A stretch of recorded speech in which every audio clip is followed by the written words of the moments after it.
Well, a very good afternoon to you all that are watching us through YouTube. This is Grow and Travel, a show dedicated to personal growth as well as touristic places all around the world.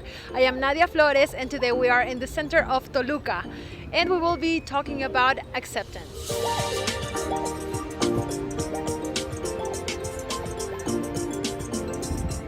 Toluca is the capital of the state of Mexico. Its economy is based mostly on industrial activity. And as the capital of the state of Mexico, it also hosts the headquarters of the three branches of the government: the legislative branch, the executive branch, and the judicial branch. Today, we're going to show you a little bit of these beautiful buildings, as well as a very, very nice and important theater in the city. But before that, we're going to talk about acceptance. Let's go. Accepting is the art of approving. Approving of what? Approving of people, situations, circumstances, but most importantly, of ourselves. And why is acceptance so important? Because if you're not able to accept yourself, the first thing that will suffer is your self-esteem. With a low self-esteem, self-doubt will arise. And what will happen is that your life will, no matter what you do, you won't be able to be happy. You won't be able to be free. You won't be able to live fulfilled. So today, I would like to invite you to just focus on accepting the things that you cannot change. Because what is the point? Then at the same time, if people around you are telling you that there's something wrong with you or you need to change, then it's a matter of accepting their point of view and just questioning. Maybe you need to change? Ask yourself that question. You never know. Here we are in the first stop of our beautiful promenade, right in the heart of Toluca, Teatro Morelos, or Morelos Theater. So let's go check it out. Morelos Theater, named in honor of Jose Maria Morelos y Pavón, Mexican hero of independence, is an architectural and cultural icon in the city of Toluca. It is located in the heart of the historic center, a few steps from the Plaza de los Mártires. In this cultural venue, plays, music, dance, festivals, children's shows, conferences, assemblies, and governance reports of the state of Mexico are presented. Its beautiful, sober, elegant, and minimalist style was perfectly fused with neoclassical architecture of the cathedral and the government palaces just next door. It was built in 1966, where before there were large colonial and Porfirian mansions, the bus terminal, and the old flower market. It opened its doors to the public in September 5, 1969. In 2014, it was remodeled to commemorate the 100 years of the death of Jose Maria Morelos y Pavón.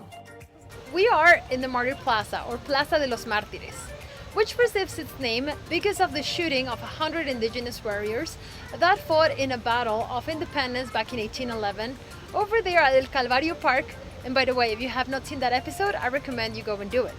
But right now, we're going to focus in the Plaza of the Martyrs, or Plaza de los Mártires. And this one is surrounded by the beautiful buildings of the government branches. That is the legislative, executive, and judicial branch. So let's go check them out. The government palace is a building in which the executive power of the state of Mexico resides. It is located north of the Plaza de los Mártires. It was built in 1967. The facade of the building is neo-colonial style, like the other public buildings that surround the Plaza de los Mártires.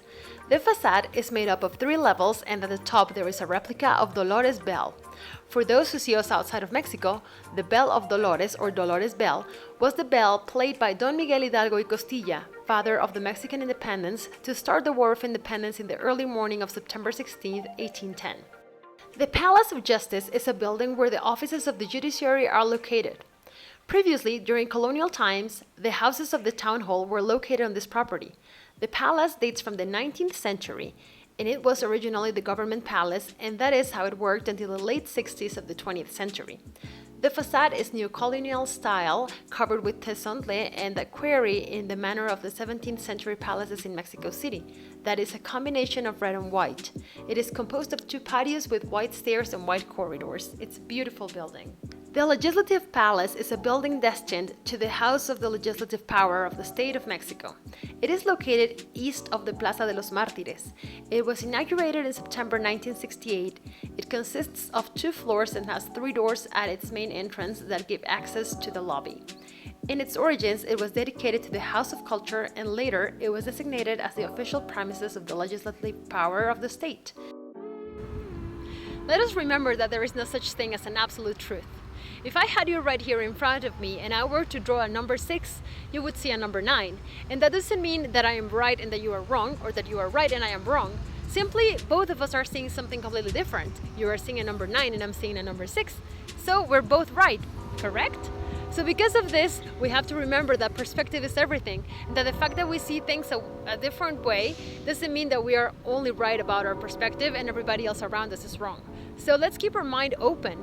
And remember, when you are able to accept something, especially something that you cannot change, that is the key to avoid any kind of suffering. And we are at the end of Grow and Travel. I want to invite you to keep watching us like every Wednesday with a new video, and I sincerely hope that you enjoyed this beautiful location as well as the subject that we touched on today, which is acceptance. Once again, my name is Nadia Flores and I'll see you in the next one.